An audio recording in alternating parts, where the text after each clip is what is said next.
So hello students, today's topic that we are going to discuss is the Treacher-Collin syndrome. So first of all, you should know what is Treacher-Collin syndrome. So it is a genetic disorder that is characterized by deformity of the ear, eye, cheekbone, and the chin. What are the other name of this syndrome? Treacher-Collin Franchetti syndrome, mandibulofacial dysostosis, Franchetti-Guerin-Klein syndrome.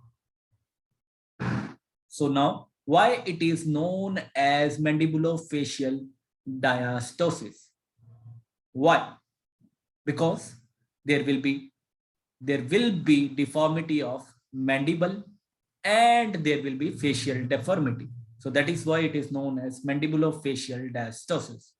So there was question asked in your NEET exam that the altered neural crest is implicated in Treacher-Collin syndrome.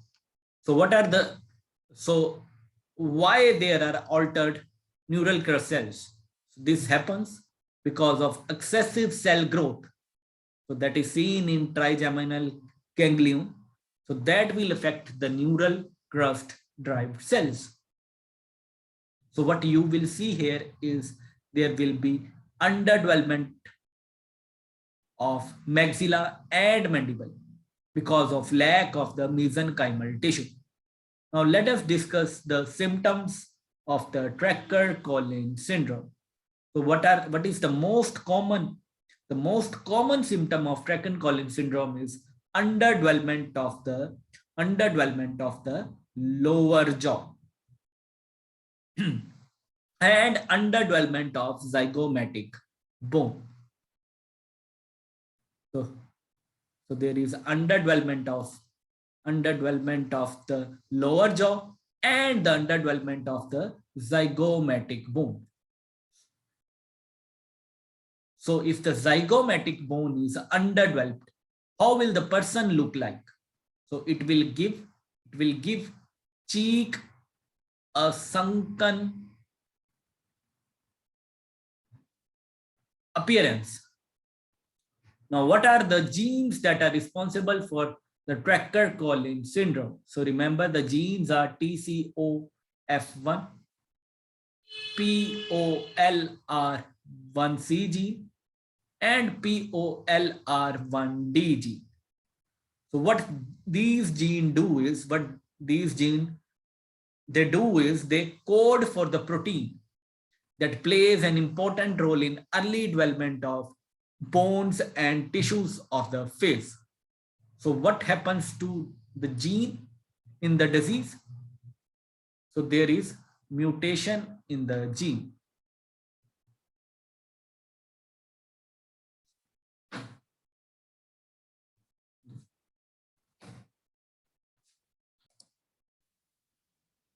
Now what mutation will affect on the body? So the mutation that will reduce the production of rRNA that trigger the self-destruction of certain cells that are involved in the development of face, bone, and tissues.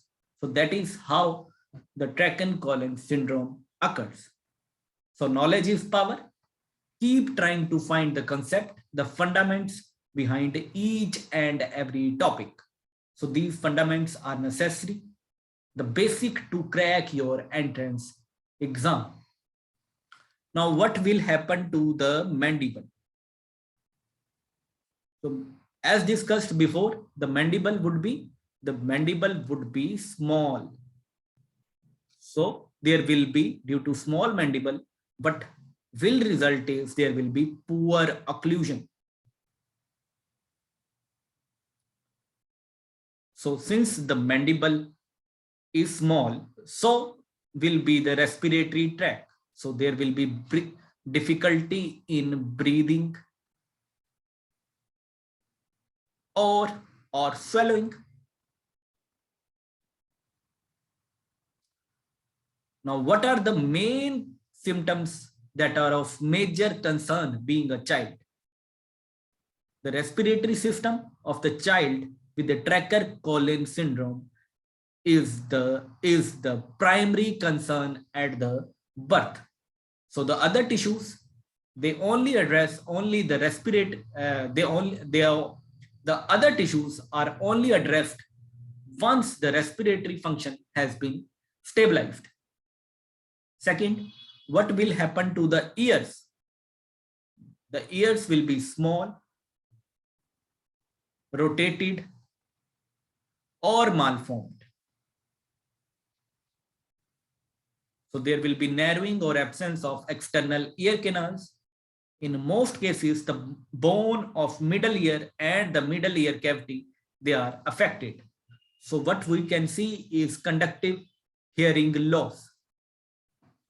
Now, what will happen to the eyes? So most affected peoples, they experience eye problems, that is coloboma, that is notches that can be seen in the lower eyelid. There is partial or complete absence of eyelashes on the lower eyelid. There is drooping of upper and lower eyelid and narrowing of the tear ducts. So what you will see is the vision loss. So there will be vision loss that is associated with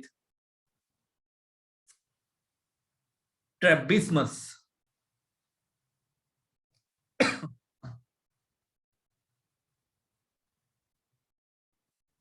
And the refractive errors. It can be also caused by dry eyes, a consequence of lower eyelid abnormality or frequent eye infection.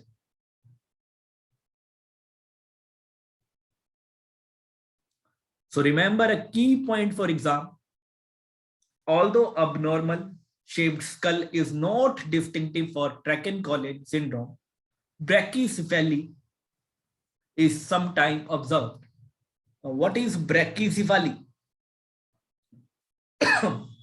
It means the reduced anterior-posterior diameter of the skull.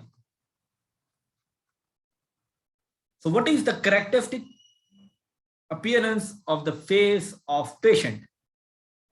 Just think about a bird or a fish. So these people will have similar characteristic faces. Cleft palate is also common.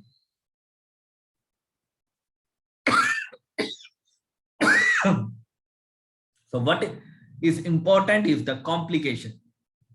The complication that can be seen is breathing problems, as discussed earlier, cleft palate or hearing loss. Remember, the patient will have generally normal intelligence. That is what you have to remember for your exam. These patient will have normal intelligence. What would be the dental anomalies? That could be associated with mandible hypoplasia that results in malocclusion, that will cause problem with the food intake and ability to close the mouth. So less common features that may add on to affecting person breathing problems include the sleep apnea. Other thing you can note is journal atresia or stenosis. What is that? That means the blockage of the nasal pathway.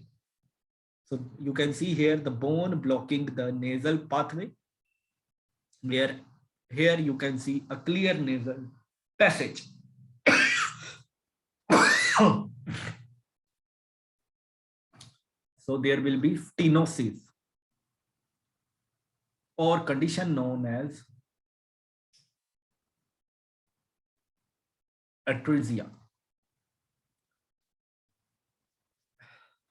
Underdevelopment of pharynx can narrow the airway.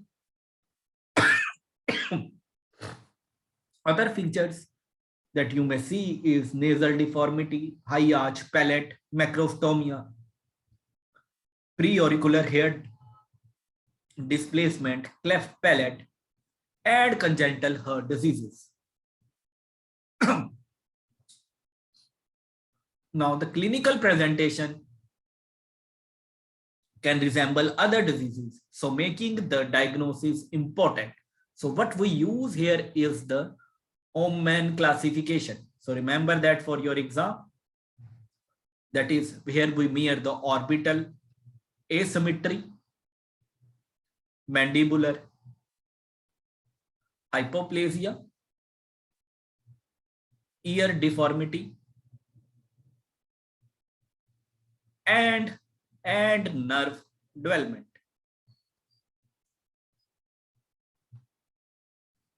Now, what are the radiographs we can use for diagnosis? What we can use is, number one is the OPG, second lateral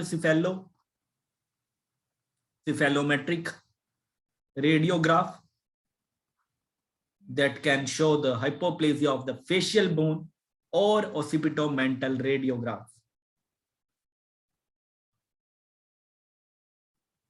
Or we can use CT scan to diagnose the degree of stenosis and atresia of the external auditory canal.